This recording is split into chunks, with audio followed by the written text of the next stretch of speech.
Estimados alumnos, tengan ustedes un buen día. El presente video corresponde a la tercera semana. Previamente,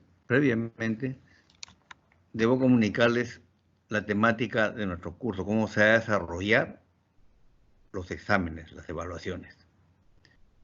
Hay dos prácticas. En esta semana estamos en la primera práctica. Luego vendrá el examen parcial. Luego otra nota de práctica. Y el examen final. Las dos notas de práctica hacen una nota y después hay un exigible. Hay un exigible que mañana le estaré alcanzando de qué se va a tratar este exigible que deben presentar. Y veremos si hacemos grupos también. Muy bien. Esta semana estamos en la práctica correspondiente. ¿En qué va a consistir? Por esta oportunidad, dadas las coyunturas, ¿no?, el día de mañana se pondrán 3 o 4 preguntas sobre lo que hemos tratado en la primera y segunda semana, nada más. Primera y segunda semana. Sobre los temas tratados en la primera y la segunda semana, vamos a preguntar unas 3 o 4. 4 preguntas o 3. Y cada uno con su respectivo puntaje.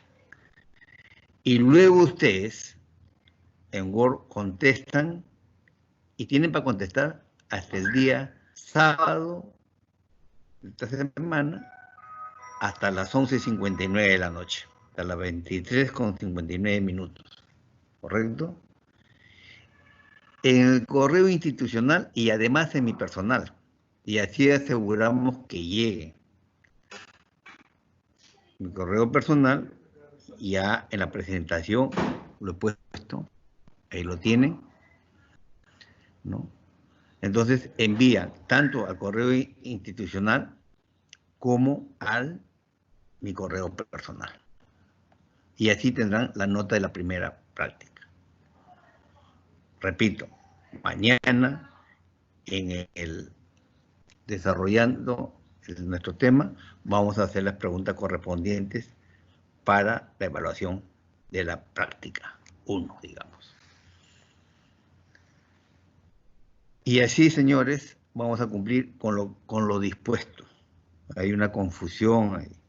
Repito, primera práctica esta semana, luego va a venir el examen parcial, luego va a venir una segunda práctica y el examen final. Adicional a ello hay un exigible, ¿no?, que también mañana estaremos comunicando en qué va a consistir. En consecuencia vamos a tener 5 notas. Eso va a ser la temática de las evaluaciones, ¿correcto? Habiendo aclarado ello, señores, pasamos a desarrollar lo que corresponde a la tercera semana.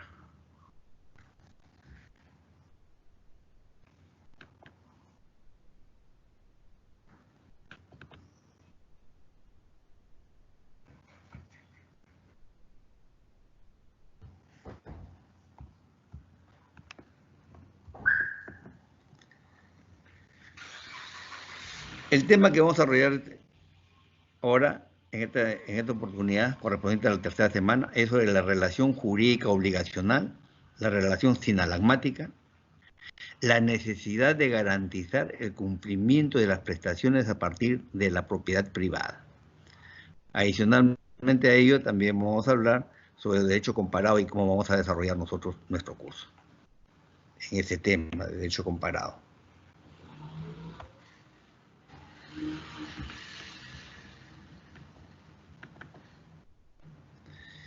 Entonces, ¿qué es la relación jurídica? Tratándose de relación jurídica obligacional. En el derecho, señores, de obligaciones, en el derecho de obligaciones, la relación jurídica entre dos personas tiene un contenido de naturaleza patrimonial, donde queda establecido que los bienes que conforman el patrimonio del deudor sirven de garantía de sus obligaciones, de tal manera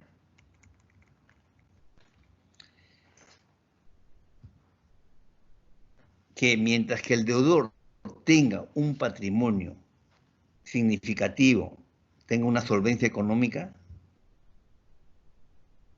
no solo mostrará mayor seguridad a su acreedor, sino que también gozará de una mayor capacidad de crédito. ¿Por qué decimos, ¿no?, que el contenido, que su patrimonio responde por sus obligaciones en el caso de incumplimiento? Porque como ya habíamos visto, ¿no?, si no hay una garantía real, no hay una hipoteca todavía, un bien no ha sido destinado, ¿no?, mediante un contrato para asegurar el cumplimiento de una obligación, entonces todo su patrimonio al deudor, en el caso de incumplimiento de su obligación de la prestación debida, responde económicamente. Ejemplos: un médico presta el servicio de su especialidad, si es cirujano opera, cobra por ello, tiene un honorario. Un abogado de igual forma, lleva un proceso, asesora, ¿no?, y hace un convenio, un contrato de remuneración. Un mecánico, un arquitecto, un mecánico arregla los carros, ¿no? El arquitecto, ingeniero, son constructores, ¿no? Entonces ellos tienen una obligación, sí. ¿Cuál? De prestar su servicio, muy bien. Pero como contrapartida, el deudor tiene que pagarle sus honorarios correspondientes. En el caso de que incumpla el deudor de pagarle al médico, al mecánico, ¿no?, estos acreedores, el médico, el mecánico, el ingeniero, el arquitecto, recurren al órgano jurisdiccional para que se valorice el daño causado por el incumplimiento del deudor. Cuando es netamente dinerario, no hay ningún problema porque se sabe cuánto se debe y se le aumentan los intereses, ¿no?, del momento que debe cumplirse. En ese momento se agregan los intereses y a eso lo evalúan en sentencia ya. Lo determinan en la sentencia, en ejecución de sentencia determinan los intereses y además, ¿no?, las costas y costos del proceso que tiene que pagarlo el deudor. Pero lo interesante aquí es que es el patrimonio del deudor, su patrimonio, sus bienes, los que responden. Todos. ¿Por qué? Porque ningún bien fue afectado previamente.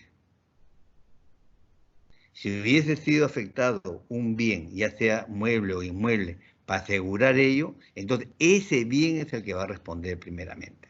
Ese bien ya está determinado ya. No tendría ningún problema, ¿no?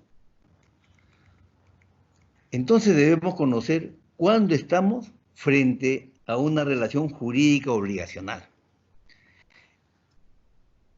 Y para determinar debemos saber sus elementos de esta relación jurídica obligacional. ¿Y cuáles son los elementos? Los elementos de una relación jurídica obligacional son los sujetos, el vínculo jurídico y el objeto y causa.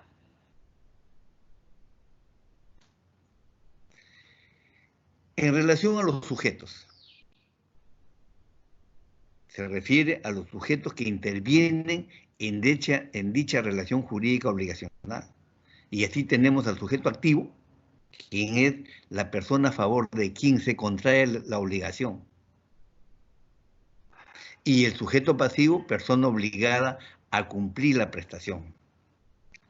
En un préstamo, el sujeto activo será el acreedor, porque a favor de él, ¿no?, él exige el cumplimiento del deudor de la suma prestada, de la suma pactada como honorario, si fuera el caso.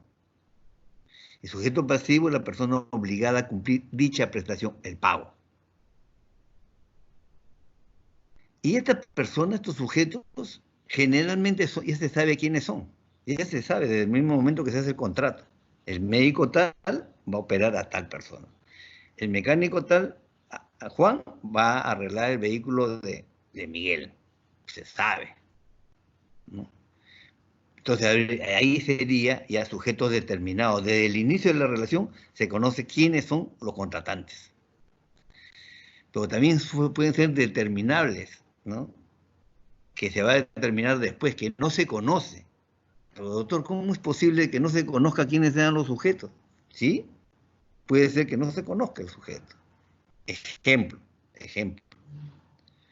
Se hace una oferta, una recompensa, ¿no?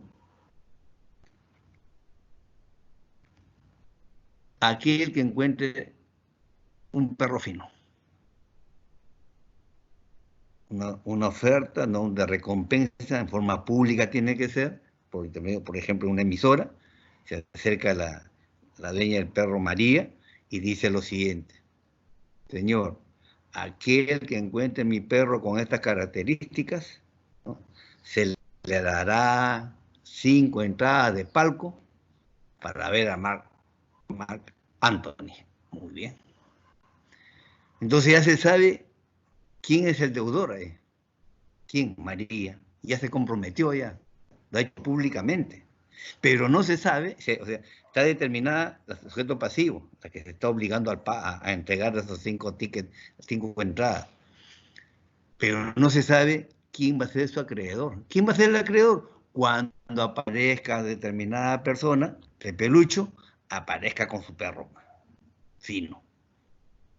Entonces, ahí tiene que cumplir la prestación de vida María. Tiene que entregar. Si no cumpliera con esa obligación que se ha obligado ella, y que ahora sí ya se conoce quién es el sujeto activo, quién es su acreedor, el que encontró el perro y quien se lo dio, se lo devolvió, ¿no? Si no cumpliera María con ello, recurre al órgano jurisdiccional y va a decir: me ha causado agravio, señor. No ha cumplido con su obligación. Y esta obligación es económicamente evaluable. El juez va a valorizar cuánto cuesta, cuánto debió, cuánto valor tuvo. Ya pasó el concierto de Marc Anthony. Y es imposible el cumplimiento. Pero se evalúa económicamente. Y después va a ordenar el pago. ¿Correcto? Y si María, el dueño del perro, ya está feliz con su perrito y no cumple con entregar, va a responder con sus bienes. Aquel pelucho que encontró el perro lo va a demandar, y si no paga la suma ordenada por el juez, va a embargar los bienes, cualquier bien de propiedad de María.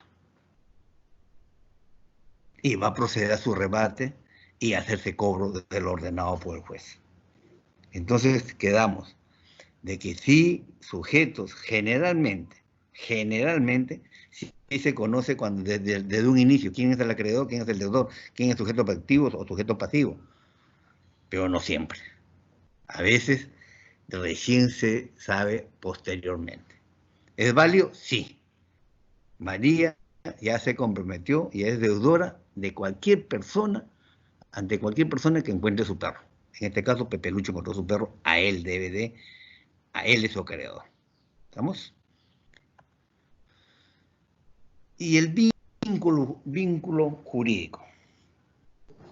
Vínculo por el cual el deudor debe ejecutar una prestación a favor de su acreedor.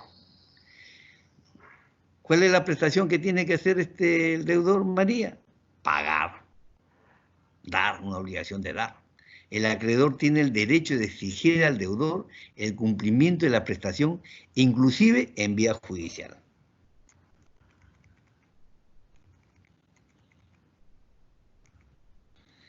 Y aquí, señores, como anécdotas, así, siempre se da cuando hay partidos internacionales, ¿no?, donde juega Perú contra Brasil, por ejemplo, siempre se paran partiendo perros finos, por lo menos aquí en Lima, en la ciudad, ¿no? Y las recompensas, palco para ver el partido, pues, en Occidente, preferencial. Y aparecen los perros, señor. Aparecen los perros, ¿no? Y los otros que está obligado a entregar las entradas para ver el partido Perú-Brasil. Muy bien, pasemos ahora al vínculo jurídico, ¿no? Que es lo que estábamos tratando. Es el enlace que existe entre el acreedor y el deudor, por el cual el deudor debe ejecutar una prestación a favor de su acreedor. Y este acreedor tiene la facultad de exigir al deudor el cumplimiento de la prestación, pues en caso de incumplimiento tiene expedito su derecho de exigirlo en la vía correspondiente. Este vínculo adquiere la calidad de jurídico, ¿por qué? Porque se encuentra regulado y amparado por la ley. Está regulado y amparado por la ley. Todo acreedor puede exigir a su deudor el pago en la vía judicial. El objeto es otro elemento de la relación jurídica obligacional. Es el contenido de la obligación, es la prestación debida, es el contenido de la obligación, es la prestación debida que viene a ser la conducta o comportamiento debido, lo que compromete a ejecutar el deudor a favor de su acreedor. En este caso, ¿cuál sería la conducta? ¿Cuál sería el objeto? Que la deudora María, al recuperar su perro,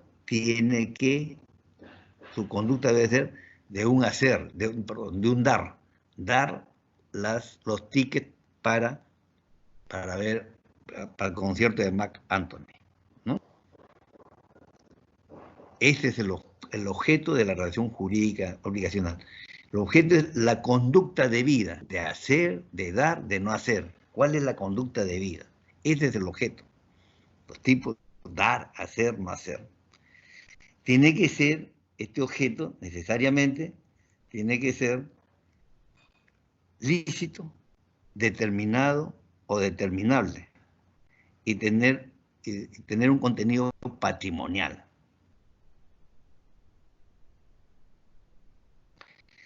El objeto, por ejemplo, lícito, tiene que ser lícito, ¿no? La razón de ser, la conducta de vida, ¿no? Por ejemplo, un contrato en el que se compromete a dar seguridad a unas prostitutas. No es lícito, pues. Se va contra la buena costumbre, contra el orden público. No es nulo ese contrato, no es lícito, no es exigible entonces, ¿no es cierto? Determinado o determinables, generalmente ya se sabe cuál es el objeto, qué conducta se tiene, ¿no? Pero puede ser, señores, de que recién después se pueda determinar. Por ejemplo,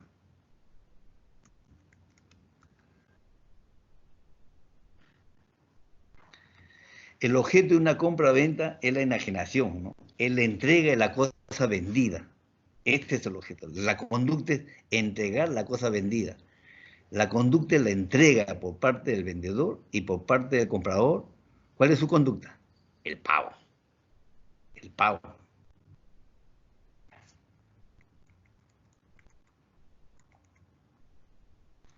O el pago de cosas en compra-venta, ¿no? Y por ejemplo, si hay un contrato en la que se dice de la perra fina, nos comprometemos, tú te comprometes a entregarme los 2 cachorros que yo voy a escoger. O sea, hay una obligación de dar, ¿qué cosa? 2 cachorros. Pero no se sabe cuáles son los cachorros. Que él va a escoger. ¿Cuándo? Cuando la perra finita, ¿no?, tenga su cachorrito. Ahí recién se va a determinar cuál es dar, sí, dar cachorro, ¿no? Pero ya ahí se va a identificar qué cachorro es. Por eso es que el objeto también puede ser determinado o determinable.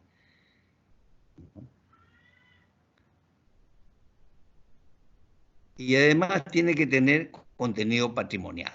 Todas las obligaciones, señor, tienen contenido patrimonial, ¿no? Puede ser que, por ejemplo, ¿no? Contrato yo a Osvaldo Catone para que, con esto, un gran artista, ¿no? Y tiene su teatro, tiene sus artistas, hace sus comedias, todo bien reconocido, lo contrato para que haga un evento de teatro, ¿no? Mi fin es cultural, no es económico, quizás. Gratuito, voy a dar a mi pueblo, yo. Está bien. Pero si se incumple esa obligación, si se incumple esa obligación, el contratante no tenía el sentido económico, no tenía. Pero si incumple, le dan un valor económico a ese incumplimiento. Y el juez determinará en cuánto le ha causado agravio a aquel que quiso llevarlo a Catón y todos sus artistas para una obra determinada, de teatro determinado en su pueblo, ¿no? Tiene un valor, o sea, tiene contenido patrimonial. Y por último, el otro elemento es la causa. Es el hecho que origina la obligación. Es el hecho que origina la causa de una hipoteca será garantizar el cumplimiento de una prestación de dar, hacer o no hacer. Esa es la causa, ¿no?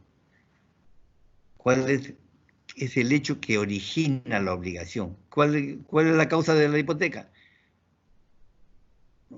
Un contrato principal de dar, hacer o no hacer.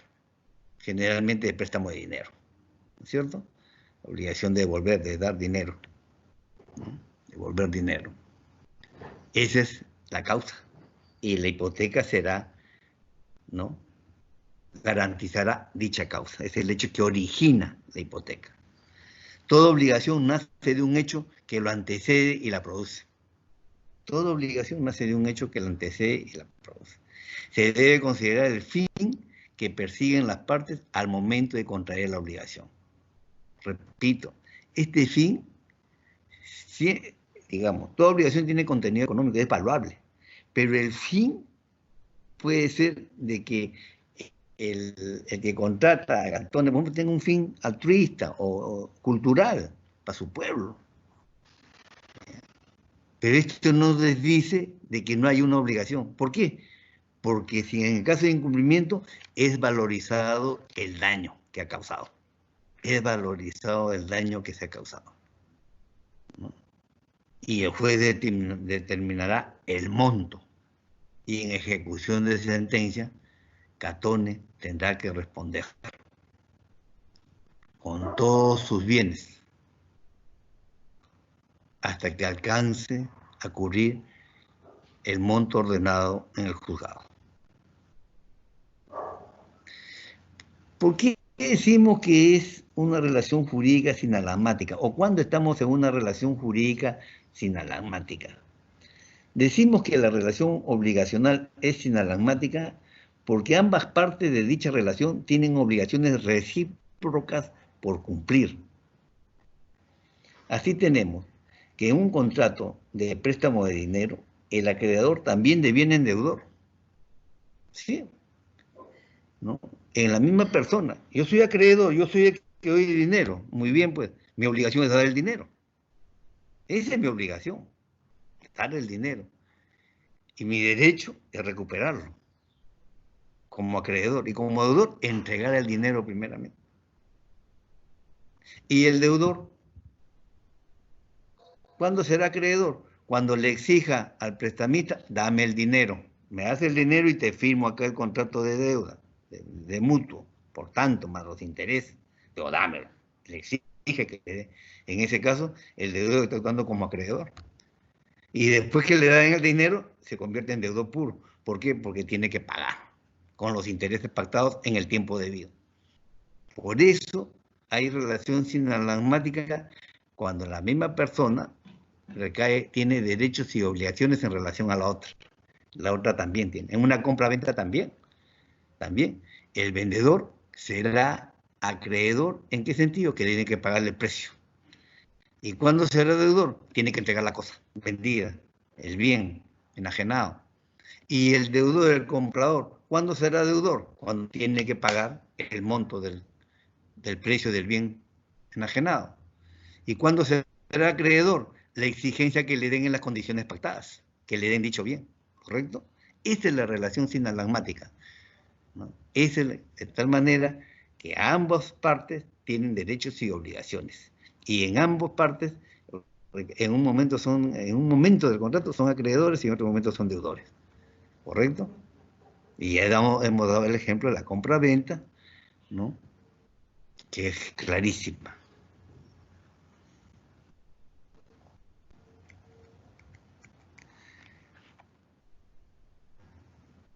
Las garantías reales, ¿no? Son los bienes que conforman el patrimonio. Los bienes que conforman el patrimonio de una persona, del deudor, sirven como garantía de sus obligaciones. Eso ha quedado claro ya. Si yo, que soy deudor, no he afectado determinado bien, por ejemplo, documentariamente que mi vehículo garantice el pago, o que mi casa esté hipotecada, no he afectado ningún bien, muy bien. Si es así, respondo con todo mi patrimonio. De tal manera que el acreedor viene y dice, te embargo la casa o te embargo el carro. Y si no alcanza, te embargo la casa y el carro.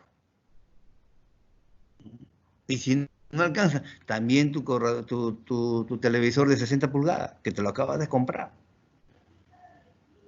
La única condición es que sea de la propiedad del deudor, a quien se le embargue, pero responde con todos sus bienes, ¿correcto? Eso es interesante. El deudor, por omisión, negligencia, comisión o simulación, puede afectar o disminuir su patrimonio, ya lo habíamos visto. Para evitar dichas consecuencias, el derecho civil patrimonial ha creado las garantías reales, que están destinadas a asegurar el cumplimiento de la deuda. En lo posible, ¿no? Porque el deudor va a decir, si no pago en el tiempo debido, mi acreedor que tiene hipotecada ya mi casa, la va a rematar. Voy a perder mi casa. Voy a perder mi casa.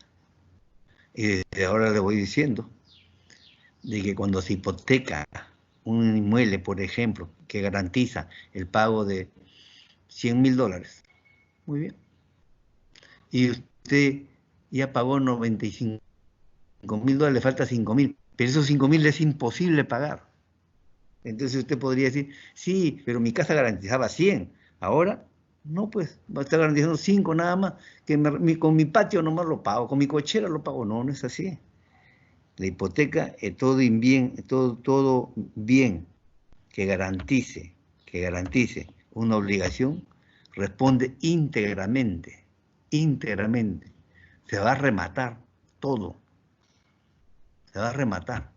Y el dinero que sobra después de hacer este pago, los 5,000 más los intereses, todo el acreedor, le devuelve. ¿Y se da eso? Sí, señores, sí se da. Lamentablemente. Se ha pagado mucho y le falta algo, pero es imposible pagar por diferentes problemas, ¿no? Diferentes problemas que nadie está ajeno. Actualmente también, ¿no? Con todo lo que se está pasando. Eso tiene que regularse también porque es algo extraordinario lo que está sucediendo en el país ahora, ¿no?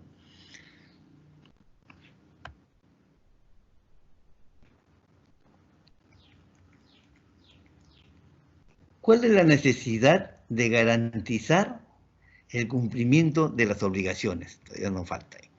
Necesidad de garantizar el cumplimiento de las obligaciones a partir de la propiedad privada. Ha quedado establecido, señores, que los bienes que conforman el patrimonio del deudor sirven como garantía de sus obligaciones. ¿Cierto?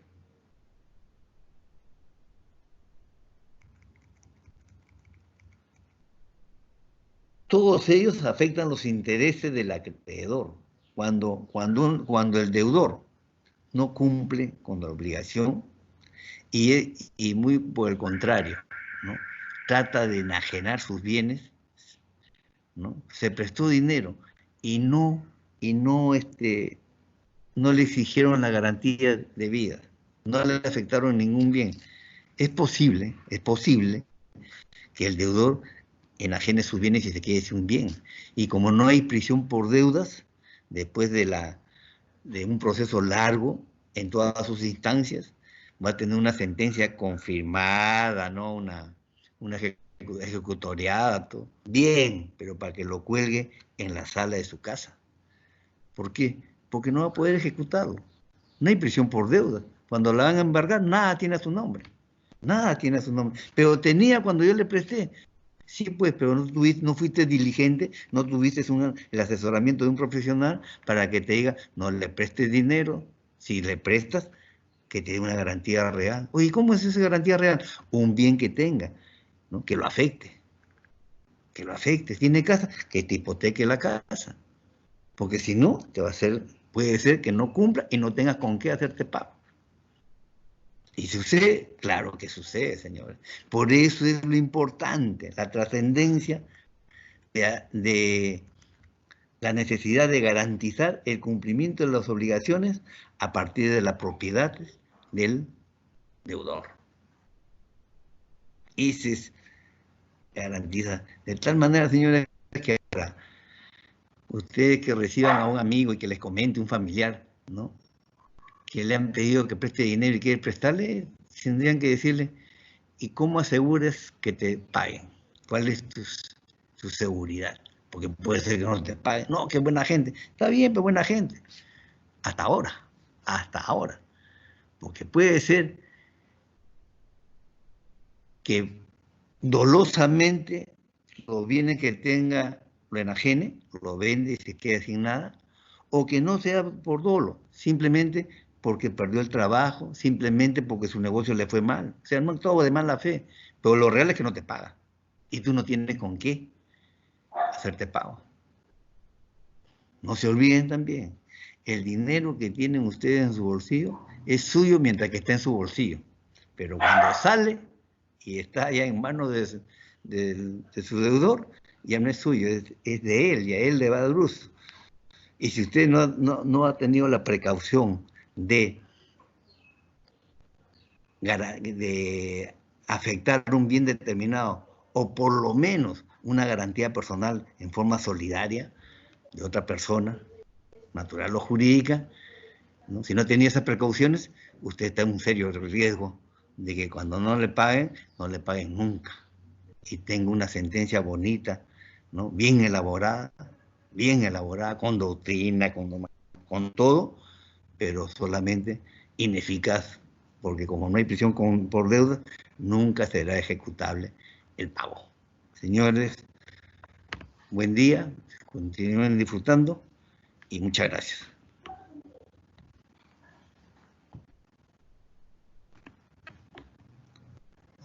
Nos vemos mañana. Debo estar colgando ya las preguntas correspondientes de la práctica. 3, 4 preguntas de las 2 primeras semanas. Suficiente con ello, ¿no? Es aplicar las normas, las instituciones jurídicas que vamos aprendiendo. Aplicar, resolver, ¿no? Y es individual.